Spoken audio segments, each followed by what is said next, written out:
One of the most popular side hustles and arguably one of the busiest side hustles. It's a big question to answer. Is driving for DoorDash worth it in 2023? As someone with years of experience driving as a DoorDash dasher, I've done it part-time, I've done it full-time, I've done it in different marketplaces.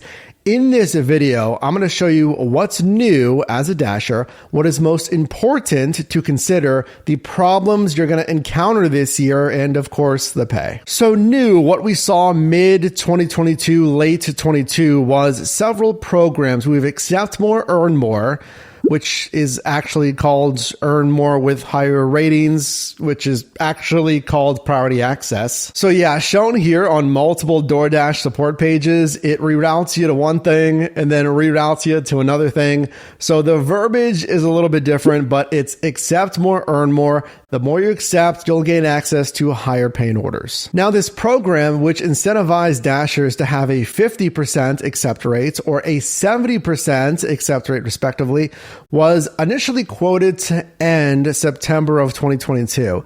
Well, officially on this rerouting support page, now there's no ending date, so we can assume this is extended indefinitely. Now, the second program, Time Earnings Mode, which is still called Time Earnings Mode, does say on the support page that it is quoted to end in September of 2022, but obviously is still active in a lot of marketplaces. Now, this option you'll see on your home screen, either the earn by order, so you just earn as it says, right, per order, that's the traditional way, or the earn by time, which is a guaranteed amount per hour before customer tips. The only thing with that is the hourly tends to be pretty low. I get it, it's before tips, but you can also only decline once per hour. Next, what's most important if you're going to be a DoorDash dasher in 2023? Number one, how busy is it going to be when you go online? Because you don't want to sign up, go online in your marketplace and sit there with no orders. Now, one thing I've always liked about DoorDash is statistically, they have the largest market share when it comes to total online orders in the food delivery space. So we can see here 59% market share. But look at this research from Edison Trends and McKinsey and Company showing US market share by city as well. Now, there's not a ton of data on this, but this is very important because what we teach you here is to understand your marketplace. So even this research says, well, certain marketplaces have a higher market share of DoorDash versus Uber Eats and Grubhub. So this is just a sample size of some marketplaces, but you might be in a marketplace that's very popular for DoorDash, or it might be another app. Also, as a DoorDash dasher, let me ask you this. So when are you watching this video? You can comment down below. So did you know that DoorDash has actually reported Q2 of 2022, letter to investors, that demand actually peaks in February and drops slowly throughout the year? Next, very important when it comes to your earnings as a dasher. And all I do here is help you make money in different side hustles. Consider subscribing, drop a like on this video. But the bonus pay.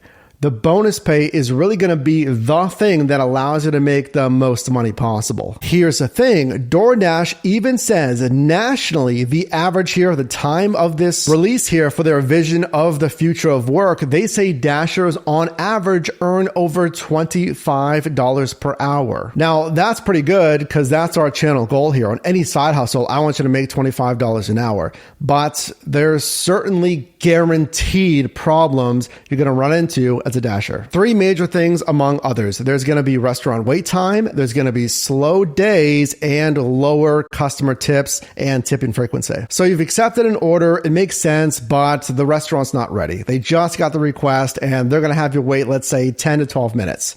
So 5 to 9-ish minutes, that's okay. I would wait, but 10, 12, 15 minutes, that's really the gray zone to cancel that order. So you've already accepted it, you're there, right? And you're going to have to wait. It's going to be up to you. How busy is it? How dense is it?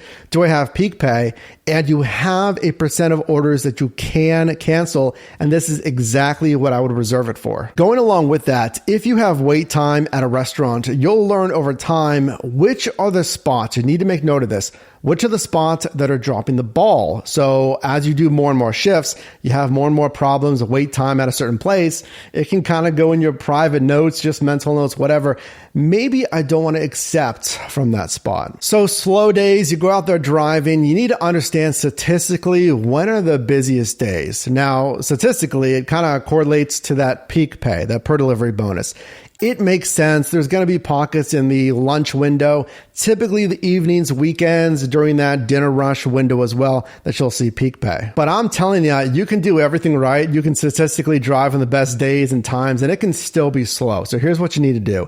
You have to sign up for different apps within the niche, Uber Eats, Grubhub. You might as well. It's free.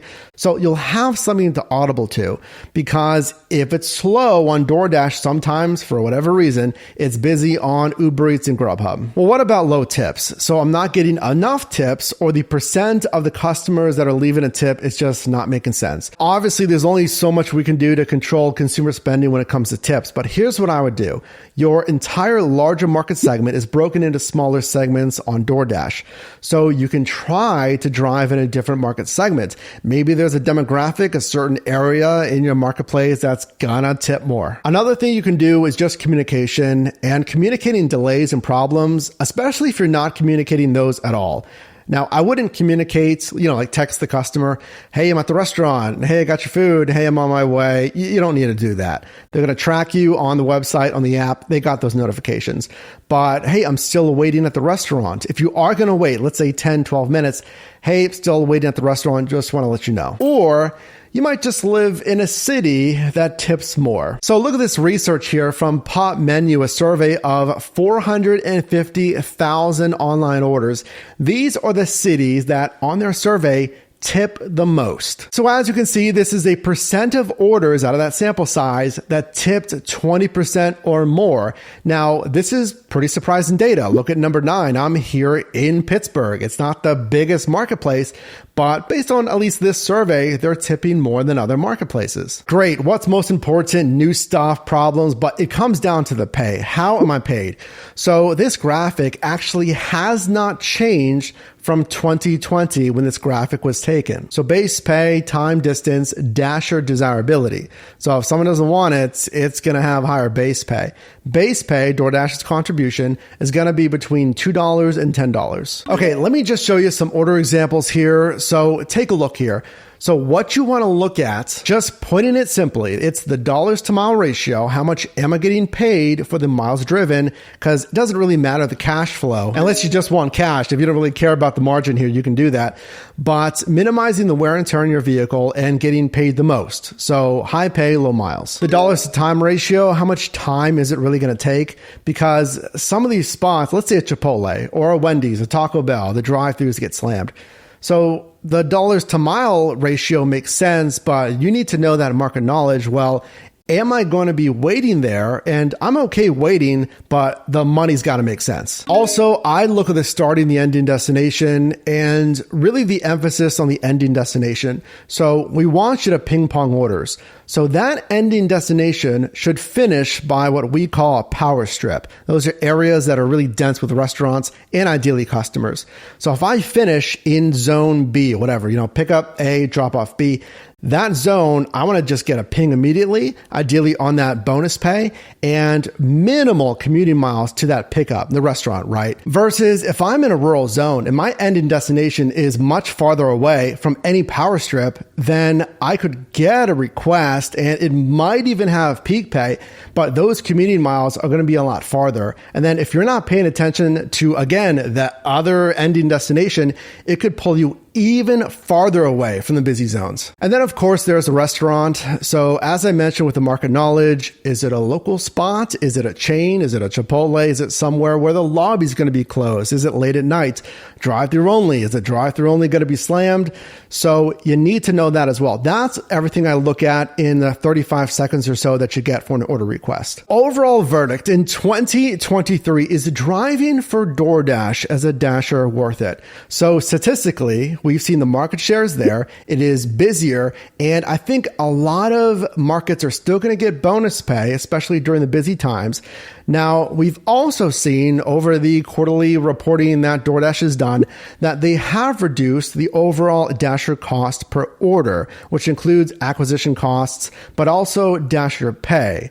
So clearly that's something that DoorDash wants to reduce. But overall, actually looking at the numbers for their monthly active users, for their Dash Pass subscribers, those are consistently going up on their quarterly earnings calls. Quarter over quarter, year over year, actually recently hitting all-time highs for their Dash Pass members. So it is busy. The market share is there. Again, I think the peak pay is going to look pretty good as well for a lot of marketplaces. But again, just be smart with the orders that you take. Decline ones that don't make sense. Reserve the cancellation, because ultimately, I don't want you to waste your time when you're out there driving. Let me know your verdict down below in the comments. Drop a like on this video if you got value. You can also click or tap the screen here for my newest video, as well as a video recommended for you, and I'll see you in the next one.